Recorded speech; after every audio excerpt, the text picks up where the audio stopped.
बिस्मिल्लाहिर्रहमानिर्रहीम। तुमसे है पाकिस्तान में खुश आमदीद। मैं हूं साजिद हुसैन। मजबूत मुस्तहकम पाकिस्तान पर हम बात करते हैं कैसे मुल्क व मिल्लत की तामीर और तरक्की में हमने अपना किरदार अदा करना है। मौजूदा सियासी सूरत हाल में खान साहब के नजदीक घेरा तंग होता जा रहा है, जमानतें मुस्तरद होती जा रही हैं, खान साहब पेश होने का नाम नहीं ले रहे। क्या ये जेल भरो तहरीक की तरफ इशारा है कि खान साहब चाह रहे हैं कि उनको खुद से गिरफ्तार हुकूमत कर ले? और जिस तरह चेमा गोइया हैं सियासी मुबसरीन का कहना है कि जिस तरह पीटीआई के गिर्द हुकूमत का घेरा तंग होता जा रहा है, लेकिन पीटीआई की और स्पेशली खान साहब की मकबूलियत में इजाफा होता जा रहा है, तो क्या हुकूमत ये गलती करेगी या कि वाकई खान साहब को भी जेल में जाना चाहिए? उन पर ऐसे केसेस हैं, उनका कहना है कि मुझ पर सारे झूठे केसेस हैं, मैंने कुछ भी नहीं किया, मैं सादिक और अमीन हूँ। फिर अब हुकूमत क्या करेगी? पेट्रोल बम तो गिरा दिया गया, 22 रुपये फिर से बढ़ा दिए गए, आम आदमी के लिए कानून साजी नहीं हो रही। पहले हुकूमत ऑर्डिनेंस लाई, सदर ममलिकत ने ऑर्डिनेंस में रुकावट बनने की कोशिश की तो फिर पार्लियामेंट में लाके उसको मंजूर करवा दिया गया। पाकिस्तान की सबसे बड़ी जमात पीटीआई, जो कि साबिका हुक्मरान रहे हैं, वो इक़्तिदार उनके पास था, आज वो सड़कों पर हैं, पार्लियामेंट में नहीं है। उनके पार्लियामेंट में ना होने के बावजूद तमाम ये कानून साजी की जा रही है। इन तमाम चीज़ों में बात करेंगे। स्टूडियो मेरे साथ मौजूद है पाकिस्तान पीपल्स पार्टी के नईम अवान साहब। अवान साहब, बहुत शुक्रिया आपका, आपने टाइम दिया। फोन कॉल पे भी हमें ज्वाइन करेंगे सिद्दीकुल फारूक साहब, PMLN के सीनियर रहनुमा हैं,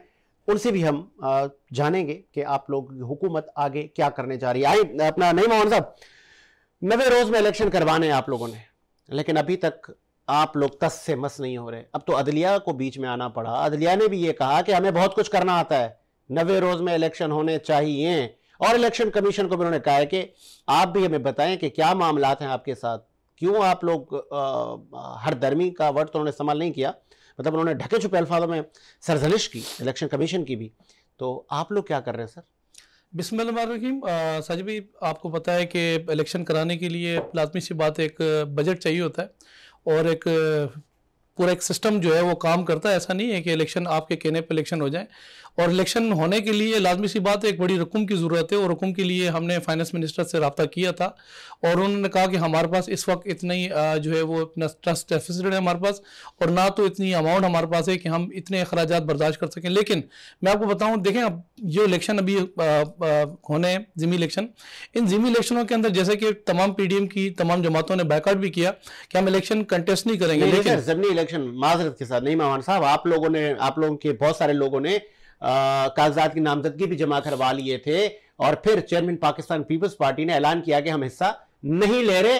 PDM ने मुशावरती इजलास में यह कहा है कि पीपल्स पार्टी हिस्सा ना ले, तो ये MQM के लिए सीटें आप दे रहे हैं कि MQM वाले जीत जाएं?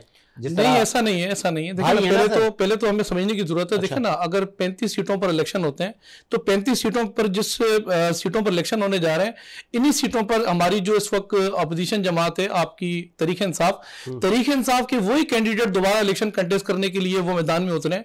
बात यह कि एक तरफ आप इस्तीफे देते हो और इस्तीफे के बाद फिर आप इलेक्शन भी उन्हीं सीटों पर दोबारा लड़ने के लिए आते हो।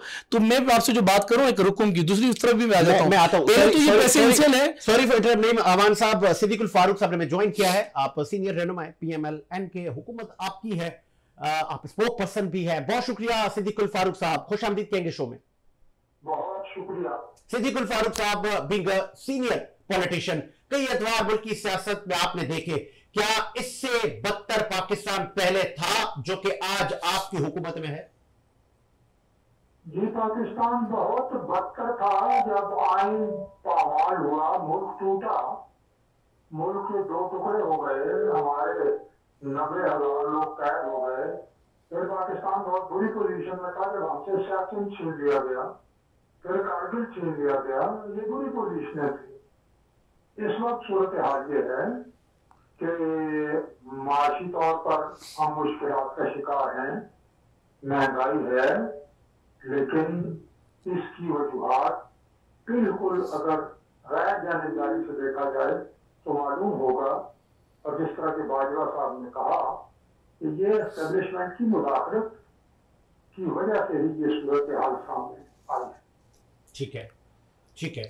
तो ये भी बताइएगा कि आज जो महंगाई का, जिस तरह आपने कहा, जो इकोनॉमिक क्राइसिस है मुल्क में, इसकी बहुत सारी वजूहात है, आपने बाजवा साहब का रेफरेंस दिया, लेकिन पीटीआई ये कह रही है कि अगर हम लोग बुरे थे, हम लोग कॉम्पिटेंट नहीं थे, तो आप लोगों ने हमें हटा के कहा था कि हम लोग पाकिस्तान को दिवालिया करने जा रहे हैं। लेकिन आज आपने पेट्रोल और अशिया खुर्दनोश से लेके तमाम चीजों के रेट कहां पहुंचा दिए, आम आदमी एक वक्त की रोटी के लिए परेशान हो गया। तो आपको याद दिलाऊं कि ये 25 दिन पहले लाहौर में पीटीआई का माशी सेमिनार हुआ और उसमें उनके आखिरी वज़ीर खजाना शौकत तरीन ने कहा कि हमने मुश्किल तरीन शराइत पर IMF के साथ मुआहदा किया, इतने पक्ष रख सकते हैं। ठीक है, इसका मतलब ये है कि ये मुश्किल तरीन शराइत पीटीआई ने तय की। अब इस वक्त आखिरी लास्ट लेग है उसकी, आखिरी किस्त है। ठीक है। और इमरान खान ने जो गुज़श्ता साल फरवरी में IMF के साथ मुज़ाकरात से पसपाई इख्तियार की, बल्कि पेट्रोल जो उन्होंने बढ़ाना था वो 10 रुपए कम किया, तो IMF उसकी वजह से उसका एतबार खत्म हुआ और मुल्क जो था वो श्रीलंका की तरह डिफॉल्ट की तरफ जा रहा था कि हमें अदम एतबार करके मुल्क को बचाना पड़ा। और मैं आपको याद दिलाऊं कि शहबाज शरीफ साहब ने नहीं, पूरी PDM ने और सब ने ये कहा कि हम सियासत को यानी छोड़ते हुए रियासत बचाने के लिए आए।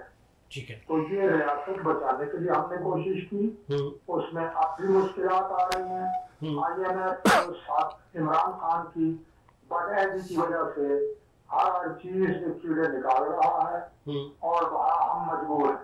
और ये कोई पसंदीदा सूरत हाल नहीं है, ये कोई अच्छी सूरत हाल पाकिस्तान जैसे एटमी मुल्क के लिए 23 करोड़ आबादी, 4 से 5 मौसमों वाला मुल्क, अल्लाह की नेमतों से माला माल, वो इस तरह से कर्जे के लिए कशकोल लेके फिर रहा है, हिचकोले खा रही है हमारी इकोनॉमी।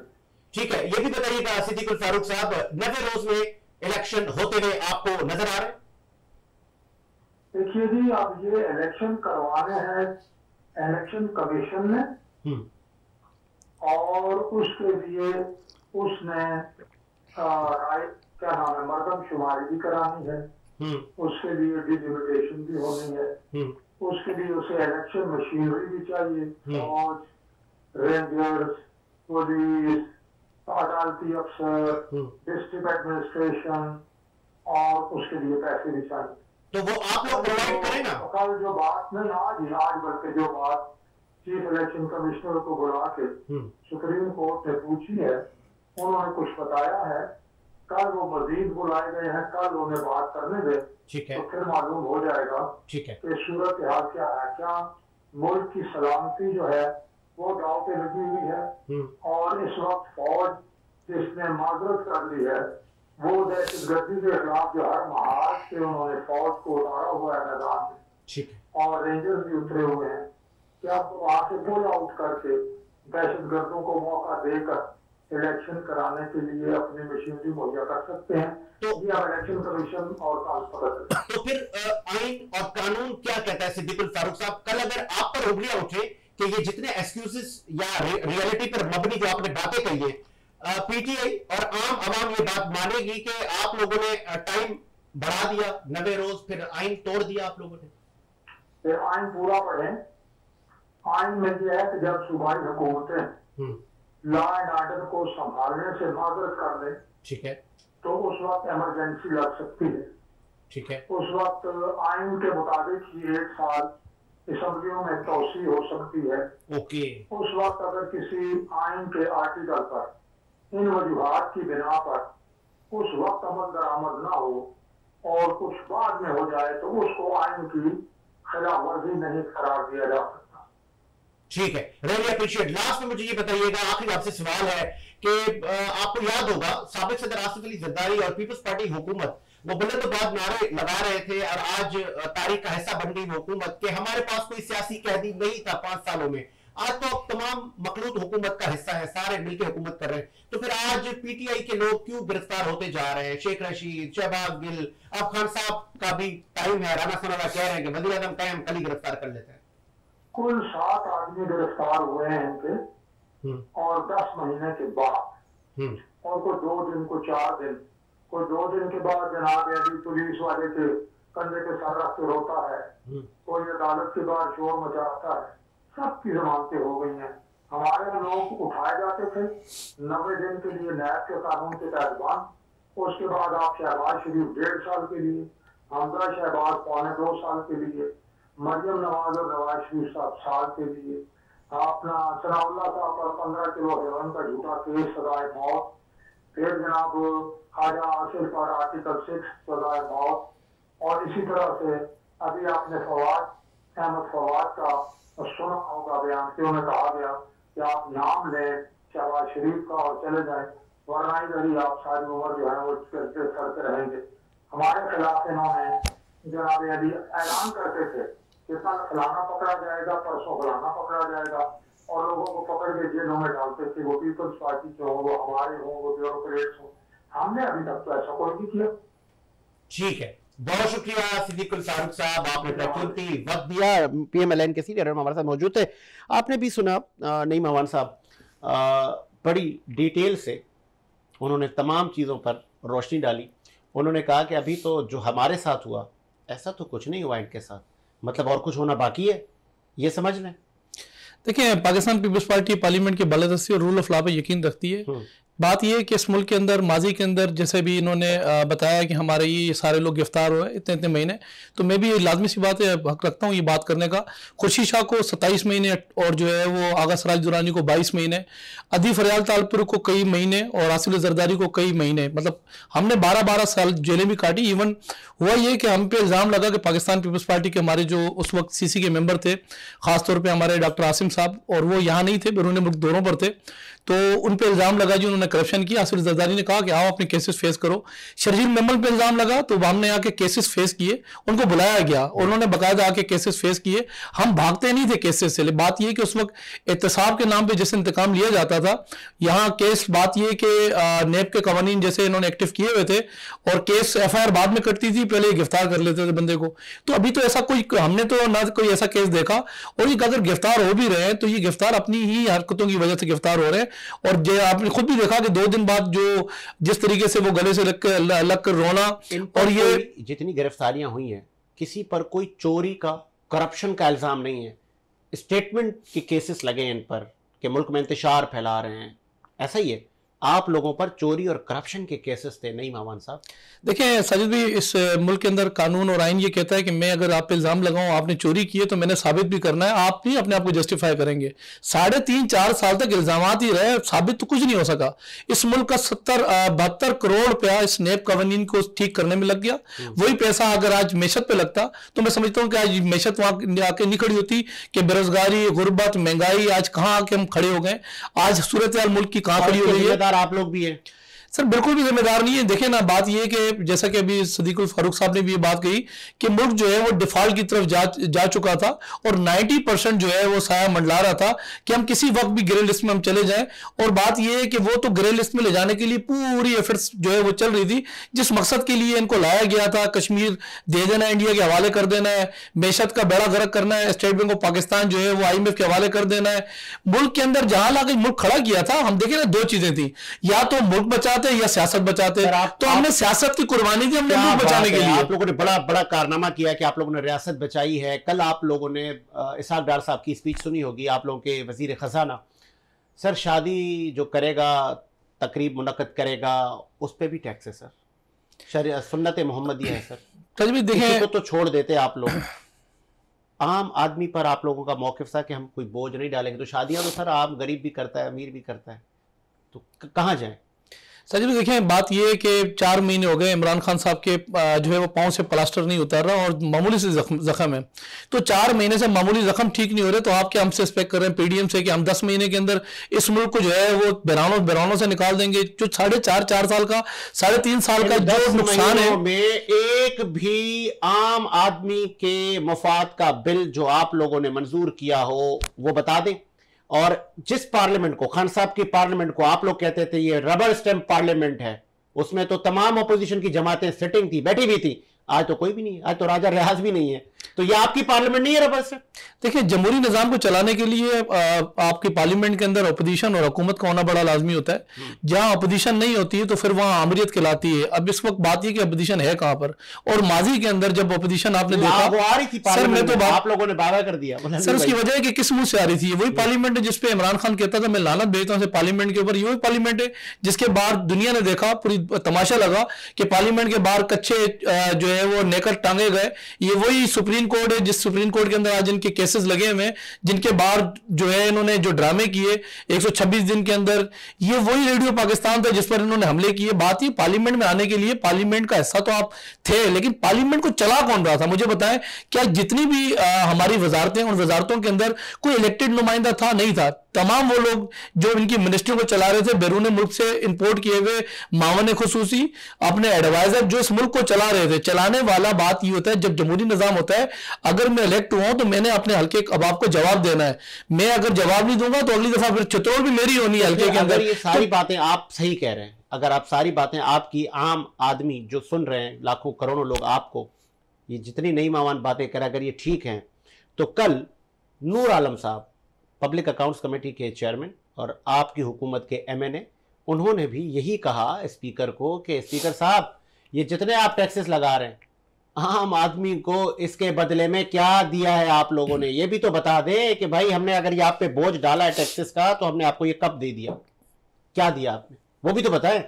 देखिए, देने के लिए तो बहुत कुछ है, लेकिन मैं जो आपसे बात कर रहा हूँ सर, मैं ऐसा नहीं है ना रोटी देखे ना कपड़ा, नहीं ऐसा नहीं है, ऐसा नहीं है। देखिए, मैं बता रहा हूँ ना कि ये 4 साल का एक गंद है, जो 4 साल का गंद ठीक करने में थोड़ा वक्त लगेगा। बात ये कि कोई भी ऐसी कोई मिनिस्ट्री मैं दावे से कह सकता हूँ कि जो कमा के इस पाकिस्तान को दे रही हो पिछले 4 साल से, वो मिनिस्ट्रियां तबाह बर्बाद होंगी सारी, जिनको मावन खुसूसी इस मुल्क के अंदर चलाते रहे।